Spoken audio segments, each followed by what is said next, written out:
Hello दोस्तों, स्वागत है आपका मेरे यूट्यूब चैनल पूजा पाठ में। दोस्तों, खरमास शुरू हो चुका है।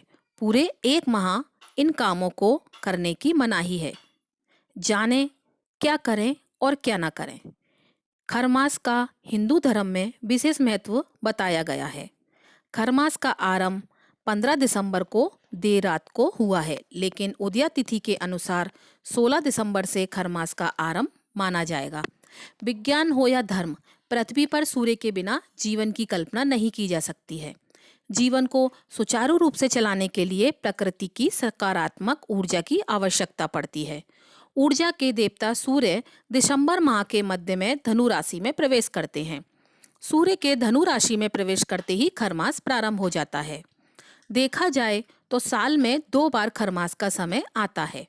ज्योतिष शास्त्र के अनुसार जब जब सूर्य बृहस्पति की राशि धनु और मीन में प्रवेश करते हैं, तब तब खरमास लगता है।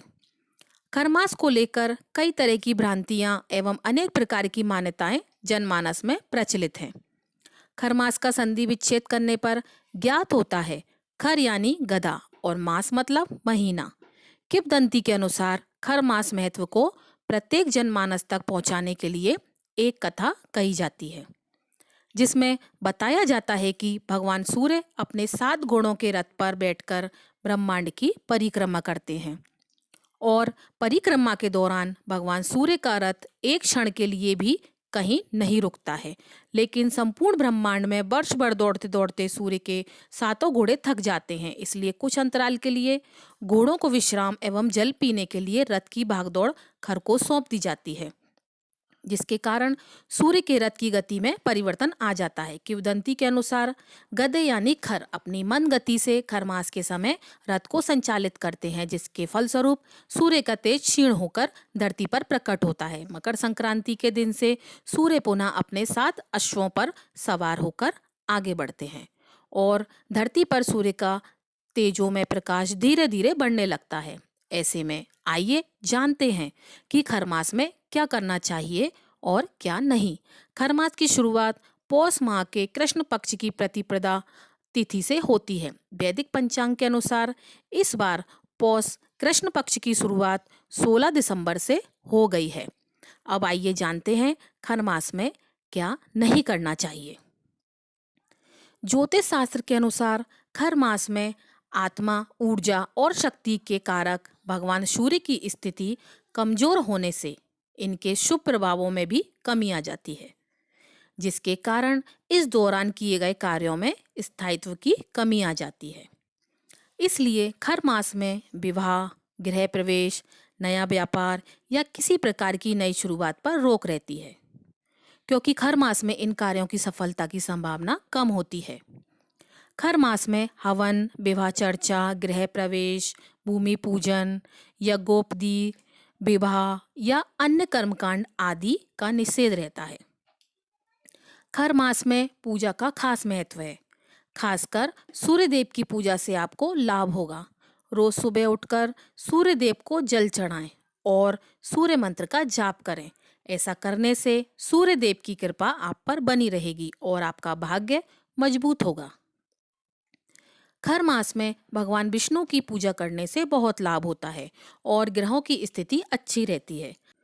खर मास के दौरान भगवान विष्णु को पीले रंग का भोग लगाना चाहिए और उनकी विधिवत पूजा करनी चाहिए। ऐसा करने से कुंडली में गुरु मजबूत होता है। साथ ही भजन कीर्तन करने से मन और शक्ति में ऊर्जा आती है। हिंदू धर्म में दान पुण्य को बहुत महत्व दिया गया है। पौराणिक मान्यता है कि दान पुण्य करने से हमारे अच्छे कर्म बढ़ते हैं और इसका फल हमें मृत्यु के बाद भी मिलता है। खास तौर पर खर मास में जब शुभ कार्य करने की मनाही होती है, तब दान पुण्य जरूर करना चाहिए। इससे जीवन में सुख समृद्धि आती है। खर मास में मांगलिक कार्य नहीं किए जाते हैं, लेकिन भजन कीर्तन करने का विशेष महत्व है। खर मास में भजन कीर्तन करते हुए भगवान का स्मरण करना चाहिए। इसके अलावा शाम को घर में दीपक जरूर लगाना चाहिए। खर मास में आप कोई भी नया कार्य या बिजनेस की शुरुआत नहीं कर सकते हैं, ना ही कोई नई डील कर सकते हैं। साथ ही यह पूरा महीना निवेश करने के लिए भी उचित नहीं माना जाता है, क्योंकि खर मास में किए गए निवेश से आपको फायदा होने की बजाय नुकसान हो सकता है। नई जमीन, घर, वाहन, सोने चांदी के रत्न, वस्त्र आदि खरीदने से भी बचना चाहिए। सगाई, शादी, ब्याह, गृह प्रवेश, मुंडन, घर खरीदना, जनेऊ पहनना जैसे कार्यों से भी बचना चाहिए। जो लोग नियम के विरुद्ध जाकर शादी ब्याह करते हैं, उनकी शादीशुदा जिंदगी में परेशानियां शुरू हो सकती हैं। दाम्पत्य जीवन पर नकारात्मक असर पड़ सकता है। ऐसे में बेहतर है कि आप 1 महीना रुककर ही विवाह करें। सर्द मौसम सभी लोगों के लिए एक जैसा नहीं होता। इस मौसम में कई लोगों की चुनौतियां बढ़ जाती हैं। विशेषकर जिन लोगों के पास मौलिक संसाधनों की कमी है, उनका जीवन बहुत कष्ट में होता है। इसलिए खर मास के सर्द दिनों में गरीब, जरूरतमंद और पशु पक्षियों को अन्नदान करना चाहिए। कुछ लोग खर मास के दौरान ही बेटी को अपने घर से विदा करते हैं, लेकिन ऐसा बिल्कुल नहीं करना चाहिए। इससे भी बचना चाहिए। बेटी की विदाई खरमास लगने से पहले या फिर समाप्त होने के बाद ही करें।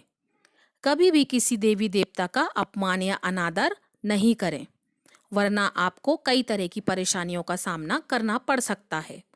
खर मास के दिनों में किसी भी भिखारी को दरवाजे से बुरा भला बोलकर नहीं भगाना चाहिए। यह आपके और आपके परिवार के लिए अशुभ हो सकता है। मान्यता है कि खर मास के दिनों में तामसिक भोजन करने की मनाही होती है। लहसुन, प्याज, शराब, मांस, मदिरा का सेवन नहीं करना चाहिए। अब आइए जानते हैं खर मास में हमें क्या करना चाहिए।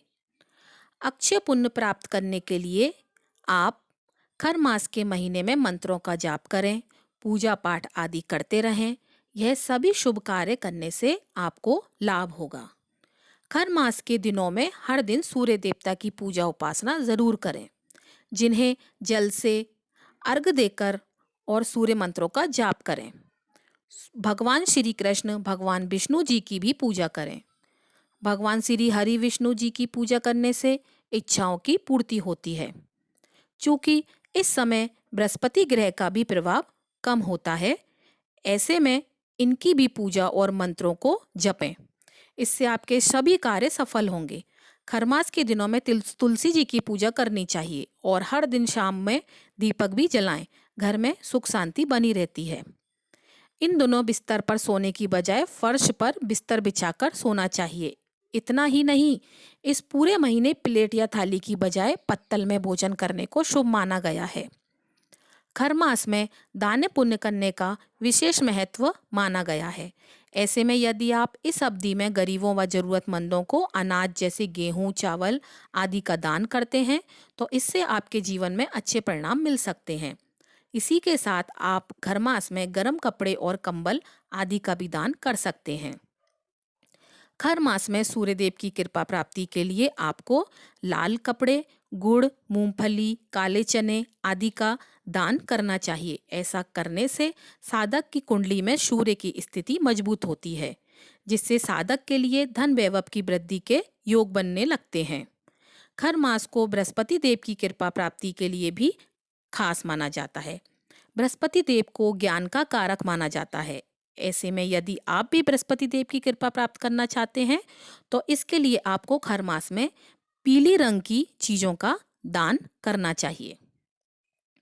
खर मास की अवधि में पीतल या फिर स्टील के बर्तनों का दान करना भी काफी शुभ माना जाता है। इससे साधक को पारिवारिक कलह की स्थिति से छुटकारा मिलता है और जीवन में सुख शांति बनी रहती है। इसी के साथ अगर आपके किसी कार्य में बाधा आ रही है, तो ऐसे में आप केसर का दान कर सकते हैं। खर मास के दौरान प्रतिदिन आदित्य हृदय स्तोत्र का पाठ विशेष फलदायी रहता है। खर मास में रोजमर्रा की खरीदारी, दैनिक पूजा पाठ सहित अनिष्ट ग्रहों की शांति, निर्विघ्नता पूर्ण संपन्न की जाती है। खर मास के दौरान पूजा पाठ करने से कई गुना अधिक शुभ फलों की प्राप्ति होती है। खर मास में ओम नमो भगवते वासुदेवाय नमः मंत्र का जाप करना चाहिए। खर मास के दौरान भगवान विष्णु की पूजा करने से मनोवांछित फलों की प्राप्ति होती है। इसके अलावा खर मास में सूर्यदेव की उपासना भी शुभदायक होती है। पौराणिक कहानियों के अनुसार सूर्यदेव पृथ्वी पर जीवन के दाता माने जाते हैं। सूर्य के ताप के बिना जीवन संभव नहीं है। सूर्य से प्रकृति जुड़ी हुई है। सूर्य जब बृहस्पति की राशियों में प्रवेश करते हैं तो उनका तेज कम हो जाता है। सूर्य का तेज कम होना मांगलिक कार्यों के लिए उत्तम नहीं माना जाता है, इसलिए इस दौरान लोग मांगलिक कार्य नहीं करते हैं। ज्योतिष शास्त्र के अनुसार सूर्य ग्रहों के राजा हैं और पिता पक्ष का प्रतिनिधित्व करते हैं। इसलिए खर मास लगने पर सूर्य का तेज कम होने को सौर परिवार के एक मुख्य व्यक्ति की स्थिति के समान माना जाता है और विवाह सहित कोई भी मांगलिक कार्य नहीं किए जाते हैं। नोट: उम्मीद है आप सभी को वीडियो पसंद आई हो तो चैनल को सब्सक्राइब और वीडियो को लाइक ज़रूर कीजिए। मिलते हैं एक नई वीडियो में, तब तक के लिए जय श्री कृष्णा। आपका दिन शुभ हो।